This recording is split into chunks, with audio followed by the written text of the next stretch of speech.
And we are live and on camera. Okay. Hello, everyone. I'm John Coleman from ApocatastasisInstitute for the Humanities and Alternative College and High School here on New Milford, Connecticut, USA. The purpose of this broadcast and recording is to get day 293 of the project out to the world. Today, we're looking at 19th century architecture. We're almost into the 20th century. In fact, the looming Great War is something that our author is bringing up more and more. So before we hop into the maelstrom of the 20th century, we'll take a look at architecture and ask ourselves, why does this matter? Before we get into our poem and our selection from the outline of history and from some other appropriate material as regards 19th century architecture. Just one announcement concerning apocatastasis, and that is our Assumption pilgrimage, which is coming up in about 1 month from this broadcast. I just got the posters back from the printer. It's amazing how colors change compared to the internet version or the web version, the computer version. You edit, and the blue, it is blue, you can discernibly blue, but it is a darker blue than it certainly appeared on the computer. But these are going to be mailed out to local churches and this sort of thing. I have all of the envelopes here, and so the pilgrimage grows every year, and you ask yourself, what on earth does a pilgrimage have to do with a college? Well, let's remember, like every school, we have a social end. We're just more honest about talking about it. And liturgy is the highest human common activity. And so paraliturgical things, let's say pilgrimages, faith, these things are very much appropriate to apocatastasis. Though, in fact, we do not have any confessional affiliation. Perhaps someday there will be Muslim pilgrimages going off from apocatastasis. There'll be who knows what. But that's what we really are. We're an incubator of culture. And so why don't you come out next month and you can find out all about our pilgrimage, that I have it queued up, might as well use it, from our school website. And in fact, if you go to this site, if you know what's good for you, you'll see here in the upper right, the last option is our July feature, the Litchfield Pilgrimage. So let's click on that. Hope it don't take too long. But if you go to this site, you will see all sorts of information, not just the poster PDF, but an intro video I did, maps, a much more extensive PDF that you can download, all sorts of good stuff, pictures from last year, and ways you can help us out and all. So it's big undertaking. Thank God we have a lot of help this year. And baby steps all the way to Litchfield. So there we go. And with that being seen too, let's now get on with our poem, but not before we cue up our background music. And what shall we do? Something relaxing. Well, how about the tab called Relaxing Music? Sounds good to me. All right.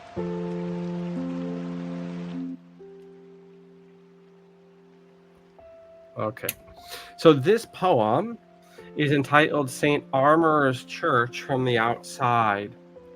And it concerns a poem, which is concerns a church, which is in, I believe, West Hartford or East Hartford. And it was built by Mr. Samuel Colt.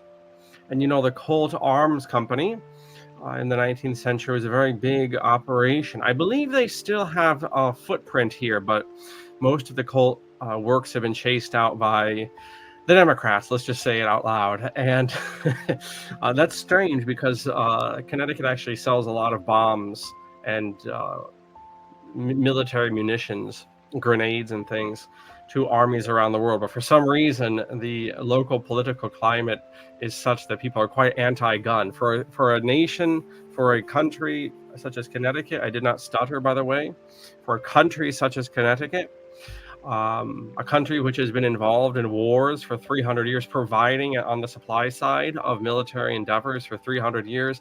It is quite ironic that the ruling class, maybe it isn't, actually, maybe it isn't at all, but the ruling class here are so anti-gun. Anyway, at one point, the cold arms factory was quite a big thing. Certainly after the Civil War, they were rolling in the dough. And Samuel Colt had a wife, as many men do, and when a man loves a woman, they have children, and sometimes those children die.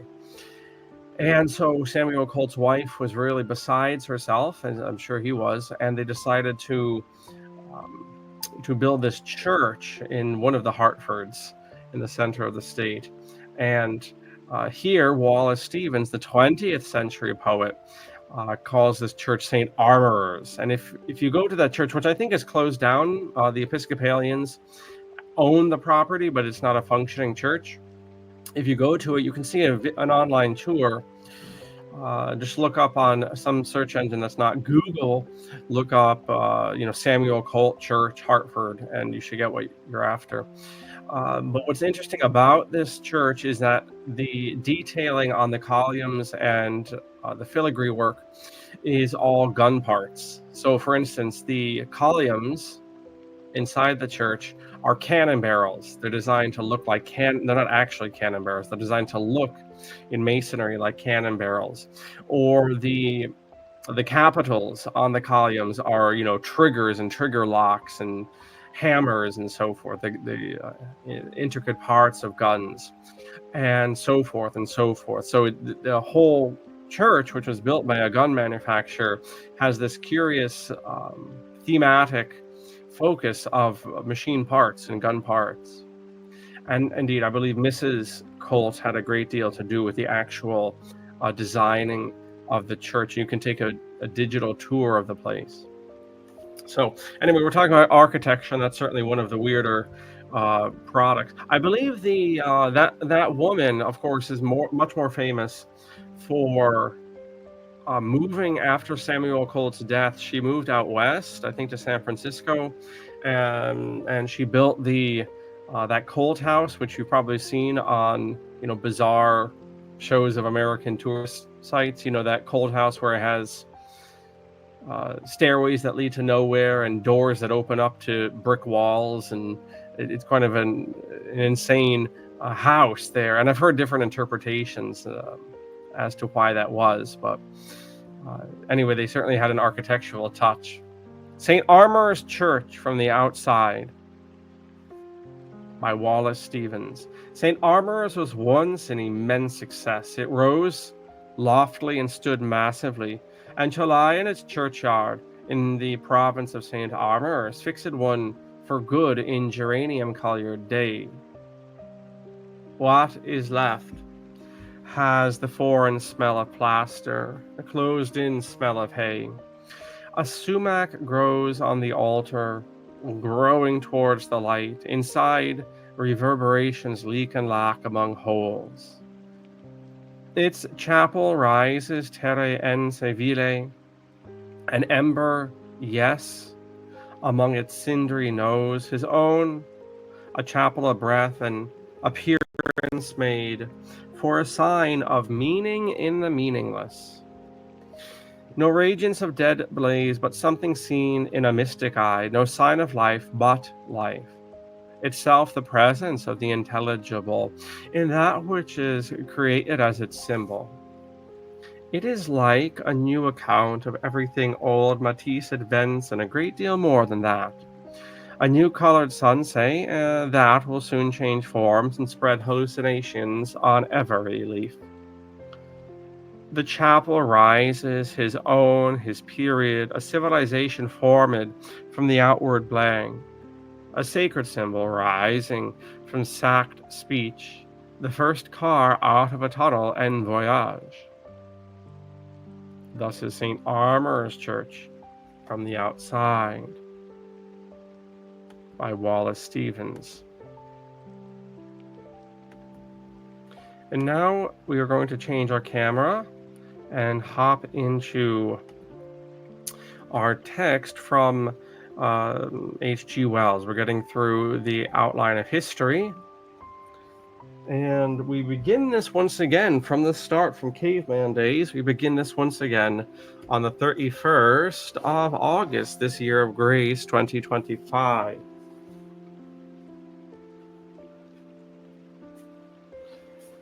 Right now, I'm a busy little beaver trying to build out the poetry cursus. It's a massive undertaking of some 250 odd poems, which need to be tracked down and formatted properly. But that should be done soon enough. I actually had the newsletter all set before I had the thing to show off, so no newsletter last week. Okay, so let's take a look here. We're looking at architecture in the 19th century, and H.G. Wells has some interesting things to point out about that, particularly about the lack of creativity in an otherwise technologically and politically creative century. Something else he points out at about this very time is that the century we call the 19th is not to be accounted from 1800 to 1900, which still sounds weird to say, but rather 1815, the Congress, not Council, Congress of Vienna, 1815 to 1914, the start of the Great War. And he says here to that end, we have been writing of the 19th century. Just want to tighten up their focus. Because it is a convenient term to use. But it will be plain to the reader by this time that the period of this chapter is not really 1800 to 1900, but that of 1815 to 1914. Between these dates, there was no great catastrophe, no great breaking point. The changes that went on were very considerable indeed, but they were not sudden, nor were they in any sense reversals of the general process. And then he goes on quite a bit looking at different aspects, painting in particular, and literature. But as to architecture, he says, the century opened in a phase of architectural dullness. The classical tradition, sustained by the rule of classical pedants in schools, had gradually dominated and checked the free development of the Renaissance style, and most new buildings betrayed their regret for an age gone by 2,000 years. So in the 19th century, in other words, you see this obsession with revivals, Greek revival or Gothic revival. Everywhere appeared white-faced colonnaded facades of stucco. Then, with the Romantic revival in literature, upon which we will presently enlarge, and with the collapse of Napoleon's attempt to revive imperial Rome, come a shifting of the attention of this most imitative period, there you go, this most imitative period, to the Middle Ages. There was a Gothic revival after the classical revival, which was particularly powerful in Britain, and produced among many other remarkable exploits the present Houses of Parliament. Then the period of Queen Anne, which had been distinguished by a special development of the still living Renaissance modes, was invoked. Architects in Britain would build you a hall or a house in the classical, Gothic, Scotch, baronial, or Queen Anne style.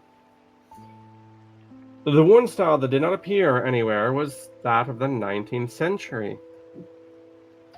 The Englishmen went about in trousers and top hats and dingy colored clothes, severely modern and sober, but their houses and public buildings were dressed in the dispirited fashions of the past, as if for some cheerless and unpopular fancy dress ball. So what is going on here? And this is why we study art. What's going on in shall we say, the common soul, the cultural soul of the people, that they're incapable of producing original architecture? Well, they're not completely incapable, as he'll make a point about these United States momentarily. In France and Germany, there was much more architectural initiative. The Renaissance style still lived and developed in France. Such interesting problems in architecture, however, as were afforded by railway stations, railway bridges, warehouses, factories, and so forth, were never seriously attempted anywhere, with the possible exception of Germany. An inefficient ugliness was the rule for such buildings. It was as if the rush of new needs, new materials, and new opportunities had overwhelmed the architectural courage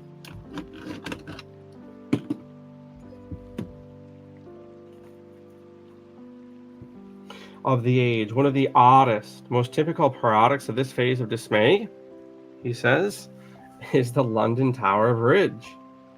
Something you probably never thought about until I didn't, until I read this, in which a light and powerful fabric of steelwork is plastered over with suggestions of Flemish stonemasonry and memories of a medieval drawbridge. But all the public buildings of the 19th century Britain reek with bad, decaying history.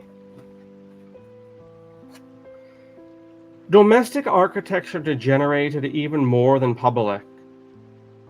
Throughout a large part of the century, the gross increase of European populations that absorbed so much of the increased resources of the time led to a frightful proliferation of low-grade housing about the growing towns. Endless rows of mean small houses in Britain, gawky tenements in most other European countries. Only as the century closed and the birth rate fell, and the automobile come into effect in redistributing the population,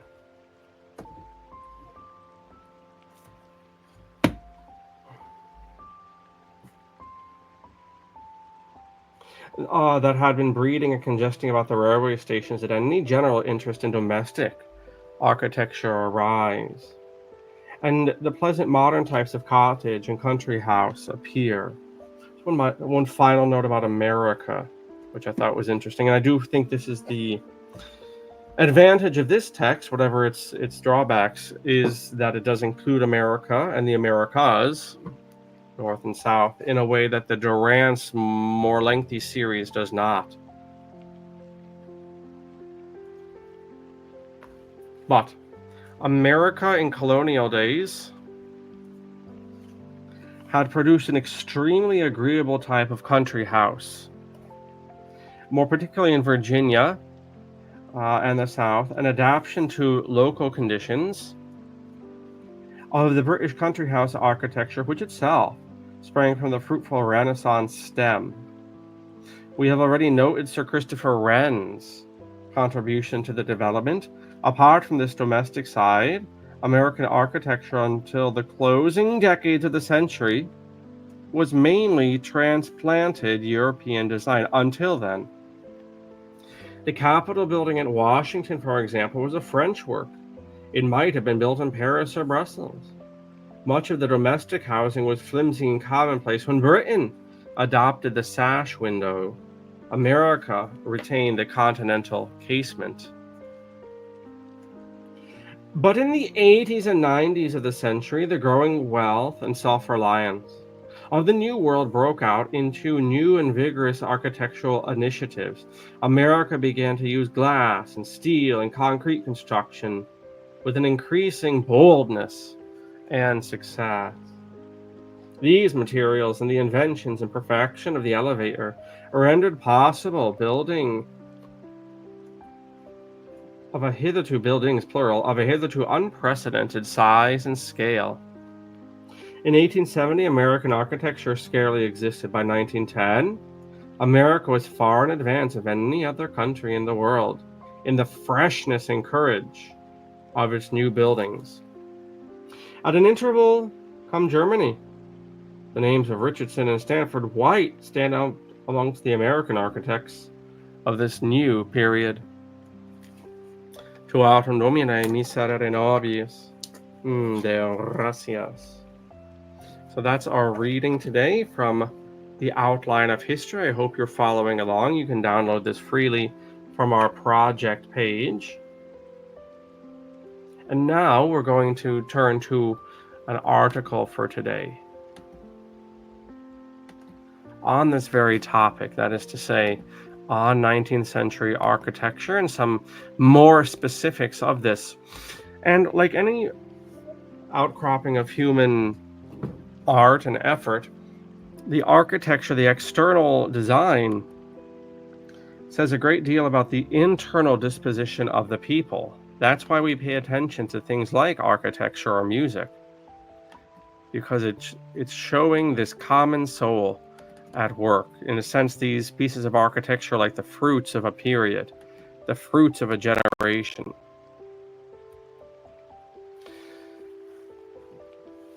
Nineteenth century architecture was greatly influenced by early architectural movements and foreign exotic styles which were adapted to the new technologies of the early modern age.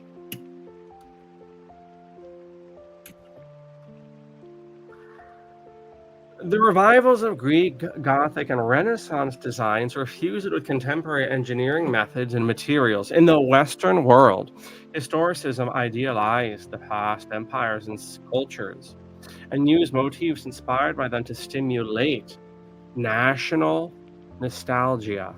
Of course, it's especially peculiar in areas where, for example, the Greeks weren't, at least in mainstream history, right? Or, in America, why does America have a Gothic revival? We're not the Goths here.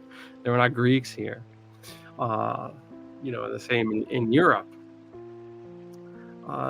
That's interesting. So national nostalgia, even in places where there wasn't, you can only be nostalgic for experiences you've gone through,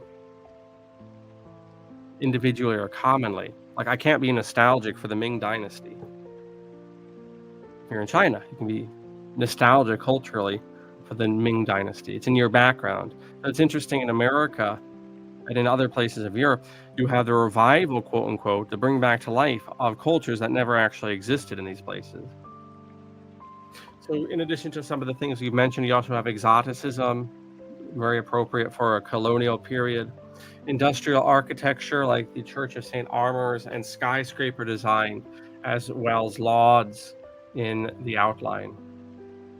Two principal characteristics distinguish 19th century architecture: the use of a variety of historical styles and the development of new materials and structural methods.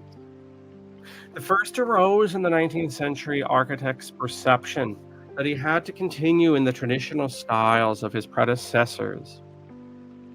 Elements of these earlier styles were put together to give an air of authority to town halls and railway stations and opera houses and legislatures. An air of authority. That's interesting. So you have these brand new liberal bodies meeting and liberal aspects of society, and they need to have the air of authority, and so they try to glom onto the past, which is just as out of place as revivals of cultures that never existed. Interesting.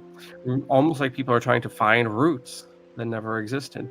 Restraints of taste and careful application of classical standards, which had characterized the 18th century, gave way to a variety of styles, which would be either quaint, bombastic, severe, and generally to modernize a great curiosity. The second characteristic emerged from the development of new materials as a result of new industrial needs. In building new forms, factories, warehouses, railway terminals, administrative centers, hospitals were demanded. In the mid-years of the century, cast iron was used structurally in large buildings such as warehouses and libraries. The Crystal Palace, which we've talked about at the World's Fair, designed by Joseph Paxton for that 1851 event, provided a spectacular example of the possibilities of cast iron and glass that had worldwide publicity. New ferrous building materials were made to conform to the taste, as ferrous is metal, it's an adjective referring to metal, steel, classical, medieval, and other exotic styles. For example, the glassed iron vault for Paddington Station was supported on Gothic columns. In 1889, Gustave Eiffel designed the Exhibition Tower for Paris, which bears his name and provided the same form of publicity for the new material of steel. In America, so notice this summary also just jumps in a very similar way to Wells, right to America. So the late 18th century architects and early 19th building designs were typically based on Roman and Greek architecture. Come up to New England, we'll show you a few examples. This is the Federal style, the Greek revival. Exponents of this included Jefferson and William Thornton, James Hoban, Charles Bulfinch, Benjamin Latrobe, and later came a revival of Gothic architecture led by designers such as Upjohn, Downing, Renwick, and Romanesque representations by Richardson, the Renaissance by Richard Hunt, and the versatile Charles Follen McKim produced a range of different designs. Whilst the architect, mainly employed by cultural clients with classical tastes, had no doubt that classical was the right form of architecture. The person who pays the piper calls the shots. The architects of the 19th century had no such certainty. No, the clients with the same formed tastes. They were also designing for an aggressively changing society, which was often deplored by sensitive and influential critics like John Ruskin. Two main possibilities confronted them. The old and tested classical style of the Greek or Christian, medieval, virtuous, worthy, and romantic. Two main possibilities confronted them. The old and tested style of Greek art or the medieval Christian style, the Gothic, virtuous, worthy, and romantic. Both had powerful propaganda, so it's a battle between the Greek classical and the Gothic, basically. Augustus Welby Pugin, for instance, having concluded that the medieval was the last moral style and architecture was either good or bad, wrote for and designed it in Gothic forms. The classical view was the only true form, according to him, that modern society was worthy of. Battle was joined between the two factions, and the early Victorian architecture was filled with triumphs for one or the other. In Britain, Pugin scored a great victory with the House of Parliament. In France, Viollet de Duc Pachid restored and wrote with great medievalist vigor. In France, Garnier designed the Paris Opera, and George Gilbert Scott in London designed classical buildings like the Foreign Office. Never was there a result to the battle. Indeed, it still continues as an opposition of taste. While the battle of styles was engaging the energies of the architects, great changes were being introduced in industry. Mass production became possible in glass, iron, and later steel. Machine tool industry introduced a precision in manufacture which, when applied to building, enabled the erection of large and safe structures built from uniform components. The demands for factory, storage, and transport led to new types of utility buildings in manufacturing cities and ports. Railways, for instance, needed stations, great bridges, and viaducts. The architects were hardly by training equipped to supply the design demand, except perhaps to suggest a style, and the engineer-builder appeared to answer the need. Telford's Catherine Dock warehouses in London and the Marshall Field Warehouse in Chicago by Richardson are early and late examples of storage design, whilst the London Rail Terminal provided a range of solutions from Doric porticos Houston, designed by the architect Philip Hardwick, to the plain brick arch frontage of King's Cross Station by Thomas Cubitt. It's a good name if you're an architect, Thomas Cubitt, the old building measure. Okay, let's just skip here to skyscraper architecture, and we'll bring down the bird. During the second half of the 19th century in these United States, it was the possibilities, and that's the word when you think of America in particular, the possibilities of cast iron and steel in the building of multi-story unit constructions that were most effectively exploited. After the installation of the first safety elevator by Otis, it became possible to use as well as build tall buildings. We can use the buildings that we're building taller, right? Because we have the elevator. You can't have a 20-story building without an elevator. It became possible to use as well as build tall buildings. Yes, skyscraper architecture was first seen in New York, but the genre was mastered by the Chicago School of Architecture during the late 1880s and 90s, thanks to Jenny and Burnham, Adler and Sullivan and Gilbert. For more U.S. designers, they give us a hyperlink there.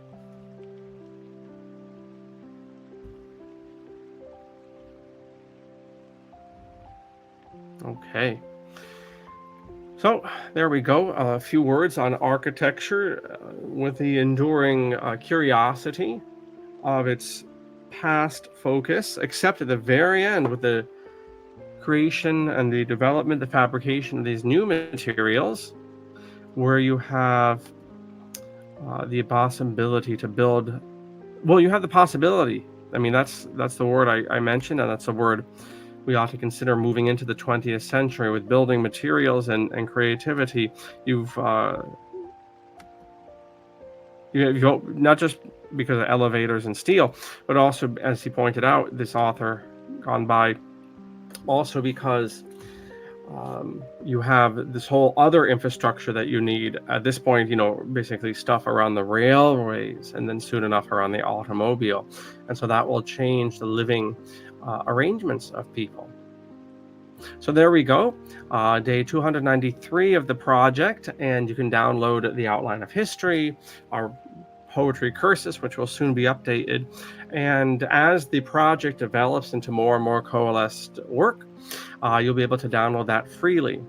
If you want, if you're really into this, I can encourage you, I'm not stuttering there, I encourage you to enroll in our full-time 3-year program here at Apocatastasis, and you will get an education like none other in the Western humanities, integrating history and literature along with other sciences such as languages and philosophy, all in a synchronized whole. But we also have monthly options if you want to do a monthly seminar, private seminar for a couple hours each month, following a prescribed reading plan and discussion plan. That's available, as well as standalone classes. And then if all of that is not possible, certainly continue to join us for these daily broadcasts as we make our way through our unified curricula here at Apocatastasis. So there you go. I wish you well for today, and masalama, as they say. Masalama. Take care now.